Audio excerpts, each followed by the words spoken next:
عارفه او حاسه، بلاش اخليها عارفه عشان ما كنتش عارفه حاجه الحقيقه، بس انا حاسه ان انا مسيره في طريق ما، يعني انا مختار لي او اعدل شيء ما اعرفوش حقيقي، بس هو انا هيجي ان شاء الله، هيجي.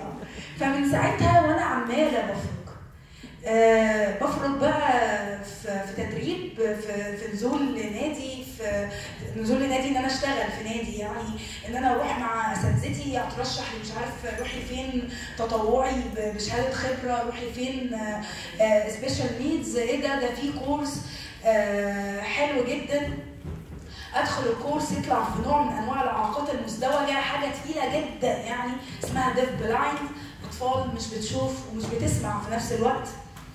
يعجبني الكورس جدا وابقى عايزه اخد الدبلومه دي، تطلع ب 3000 جنيه، ده كان رقم خرافي.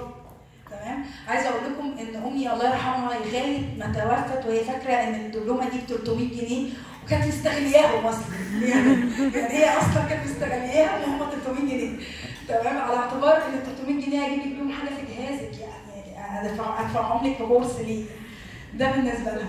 ومن كتر حرصي عليه وكان نفسي جدا اخده، ربنا ييسر لي اخت ليا، اختي الكبيره، وتروح دافعه لي الرقم وافضل اقسطه ب 100 جنيه كل شهر لمده مش فاكره كام سنه برضه. ففضلت في حال الفرق ده طول سنين طويله، لدرجه ان انا جه عليا وقت كده هو انا رايحه فين؟ يعني انا مش عارفه بالظبط رايحه فين. انا باخد كورسات كتير وبسافر معظم محافظات مصر وبشتغل ومش لاقي فلوس برضه، فانا كنت في افقر حالات حياتي. تمام، بذاكر كتير وبدخل كورسات كتير وحاجات كتير، في عز بقى المعمعه والفرق ده قلت لا بقى انا هفتح مشروع، هعمل مؤسسه خاصه بي. تمام، فرحت فاتحه مشروع، عملت مؤسسه للخدمات التربويه، تمام، بكل ما املك، مش فاكره كانوا 2000 جنيه ولا ايه. تمام، فعملت مؤسسه وفضلت اعمل ايه بقى؟ بفرض برضه ودي دورات بقى فري، ما هو محدش يعرفني، محدش بيجيبني، فبروح ادي فري بقى. فضلت حابه يجي سنه على الحال ده، كميه من الفرق والمجهود الخرافي كل يوم. خلاصته ايه؟ معايا ايه بقى؟ بلاقي حاجه. طيب حد يسمع عني حاجه؟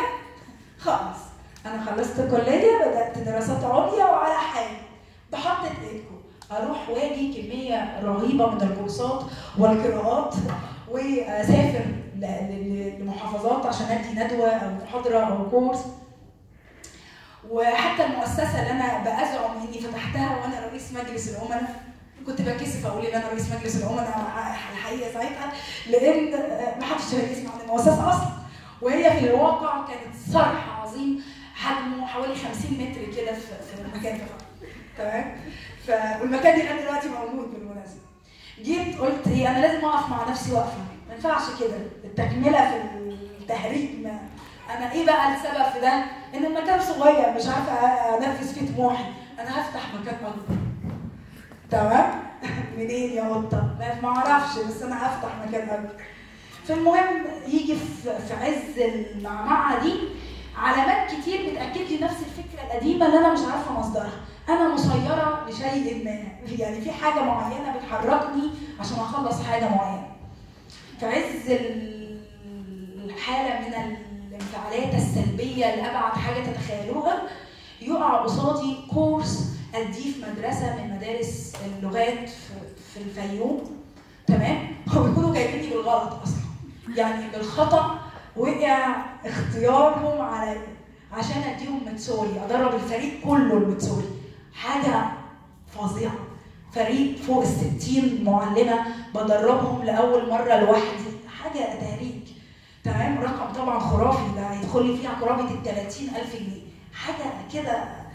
فضلت ما بقومش من على السجاده الصلاه، بصلي وبقيم الليل وبتاع ان ربنا ييسر لي الموضوع ده.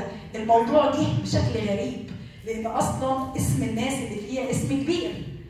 قلت بس ده هي من عند ربنا وبتاع، واكيد سمعوا عني.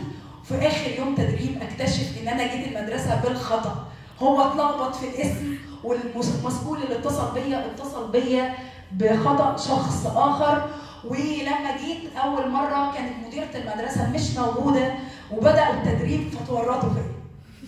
ده اللي حصل. ولقيتني شخص مسعد للغايه. قبل التدريب بيوم واحد رجلي تتكسر. هسكت؟ عيب.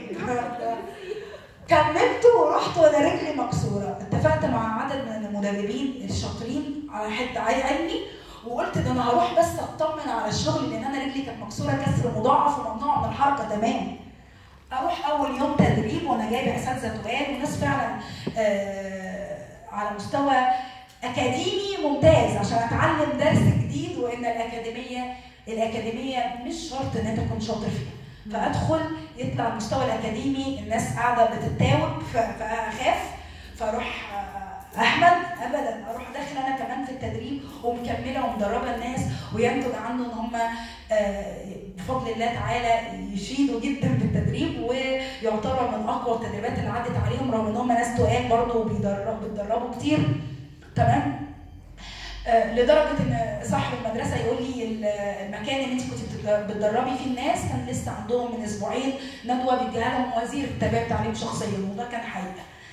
مع كتير من الفرق عشان ما اطولش عليكم، انا اكتشفت ان من اقوى مراحل اقوى درس اتعلمته في حياتي القصيره دي وكتير من التفاصيل المأساويه منها اصابتي بالاكتئاب درجه ثالثه ومحاوله انتحار وشويه مروح ومجي شخصي ومهني ودراسي. انا تمسكت بالاستمراريه وبس قد يكون هو المفتاح اللي كان ماشي معايا من اول خطوه لغايه النهارده المؤسسه ليها اسم نوعا ما.